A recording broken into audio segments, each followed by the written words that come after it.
também essa ansiedade. Por um lado isso, mas também por outro lado a família. Tenho 2 filhos em casa e tenho que ter o cuidado de me proteger, tendo em conta que as chefias não têm, para que eu não traga o problema para casa e vejo-me obrigado mais a tomar banho mais frequentemente e mais tempo no estabelecimento prisional para diminuir um bocado essa ansiedade e sentir-me mais limpo, mais limpo física e psicologicamente para vir depois para casa e não estratégias de proteção que está a desenvolver. Exatamente, é isso. Coisa que não fazia tanto até há pouco tempo atrás, não é? Mesmo a trabalhar. E do ponto de vista do impacto familiar, o que é que percepciona não só na sua experiência pessoal, mas também daquilo que vai-se apercebendo dos seus colegas?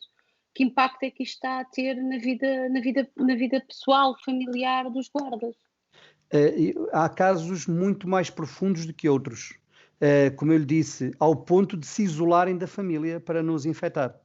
Porque se o pessoal fizesse o teste e percebesse que está negativo, sentia-se mais à vontade, sentia-se mais seguro.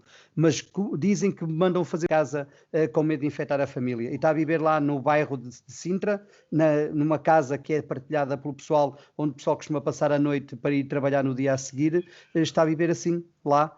E esse delegado ligou-me a dizer isso e disse, fala com o diretor, porque pode não ser nada, mas pode ser um problema. O diretor tem que resolver o problema da situação, levá-lo para acompanhamento de alguma forma, mas ele tem que ter um papel interventivo nisto para evitarmos males maiores, porque pode não ser nada, mas a qualquer momento pode acontecer. E, portanto, há casos que se está a sentir mais a influência do medo do Covid-19, de ser infectado e depois infectar principalmente os seus familiares, mas depois também no relacionamento com os reclusos de alguma tensão e aqui de olhar para nós como aqui eles é que me vão trazer o vírus aqui para dentro e, portanto, deixa-me afastar ou estar longe. E é difícil, porque depois temos que os acompanhar na alimentação, temos que ir à cela deles para fazer os contos, na abertura e no encerramento, portanto é muito difícil. E por isso é que o sindicato, no dia 6 de março, enviou um ofício ao diretor-geral a sugerir a suspensão imediata das visitas para diminuirmos o fluxo de pessoas à cadeia, porque cada vez que eu abro a porta da cadeia aumenta o risco de contágio lá para dentro. Não é? E, portanto, tínhamos que tentar diminuir ao máximo, mas acho que nunca perceberam isso. Sugerimos a utilização de máscaras logo a partir dali, diminuir o número de funcionários na cadeia e revezarem-se, como já faziam outros serviços também na altura. Até os hipermercados dividiram as equipas para estar um período de isolamento social, outro período a trabalhar. No nosso caso, pedimos máscaras e luvas, não davam. Pedimos para medir a temperatura ao pessoal, há uma semana atrás decidiram medir a temperatura aos reclusos, ou seja, em vez de medir a temperatura diária a nível nacional de 1.500 funcionários, estão a medir a temperatura a 12.700 reclusos diariamente. Portanto, não percebemos a ideia porque eles são os que podem ficar contagiados, portanto, aqui é o cuidado devia de ser à porta da cadeia para dentro e também afeta o pessoal porque deixa-nos aqui com o duplo sentimento de responsabilidade e medo de ser infectado e a responsabilidade de tentar não infectar terceiros, mas estar impedido de utilizar o equipamento. E agora outro fator agora recente das viseiras. A viseira é um meio complementar para proteger as pessoas, seja quem a usa, seja quem está à frente e, no nosso caso, no contacto direto com o recluso.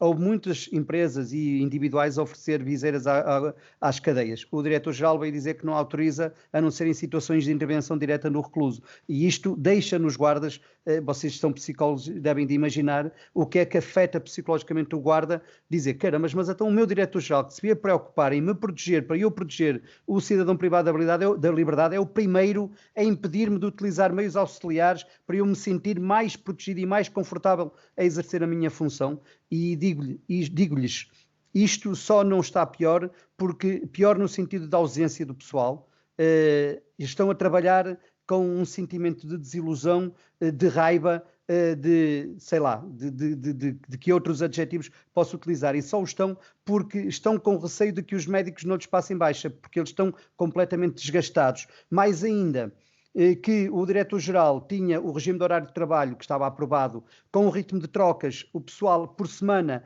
ia 2, 3 vezes à cadeia. O diretor-geral, nesta fase da pandemia, espetou, como nós dizemos, uma facada nas costas dos guardas prisionais, acabar com o sistema de trocas e agora a obrigar a ir mais vezes à cadeia o pessoal. e depois o equipamento que dá, que é o uso da máscara, diz que é uma máscara para cada 8 horas. Ora, eu, a usar a máscara que faz-me suar mais o nariz, tenho que andar de 15 em 15 minutos a tirar a máscara, a pôr a mesma máscara durante 8 horas seguidas do serviço. E isto tem afetado muito psicologicamente o corpo da guarda prisional, reflete-se no seu desempenho, porque é cada vez mais distante, mais desinteressado no desempenho das funções. Há uma maior tensão dentro do meio prisional, Jorge?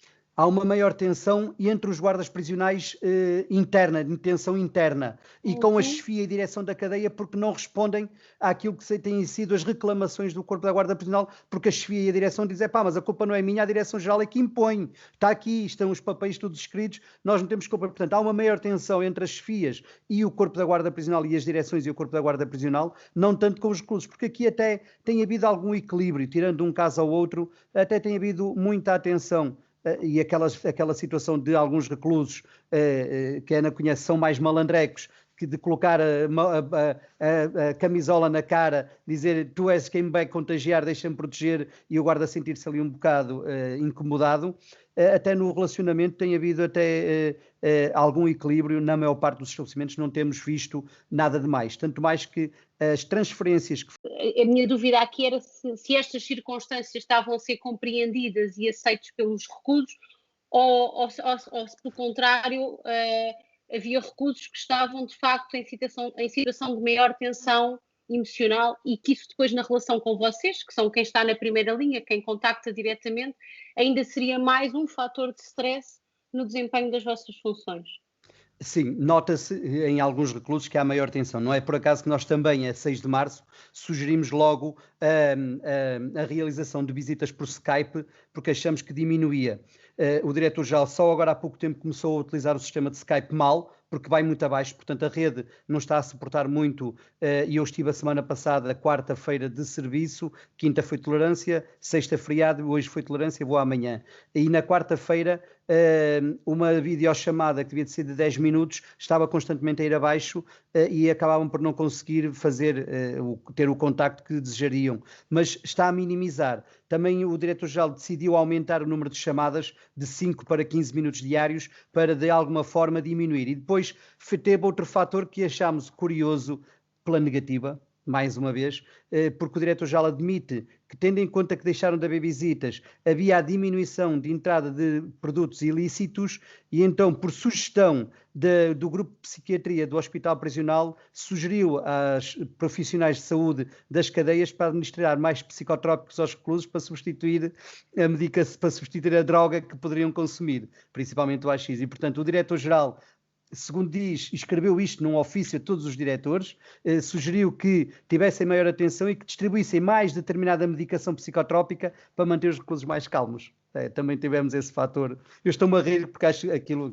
E ele admitir que entrava droga pelas visitas e dizer para substituir a droga, vamos-lhes dar mais medicação, quando se calhar precisava ter outro tratamento, não era medicação, não é? Eu tinha lido essa notícia e achava que era uma fake news, ou seja, que não era verdade. Não é fake news, é mesmo verdadeiro isso. É mesmo assim, aquilo foi mesmo despacho do diretor-geral. Jorge, mas os serviços clínicos das cadeias não estão a funcionar normalmente com os psicólogos e com os psiquiatras? Em Braga estão. Eu, por acaso, na quarta-feira, a psicóloga, ali no espaço de 20 minutos, atendeu 2 reclusos, que pediu para chamar. Eu até nem a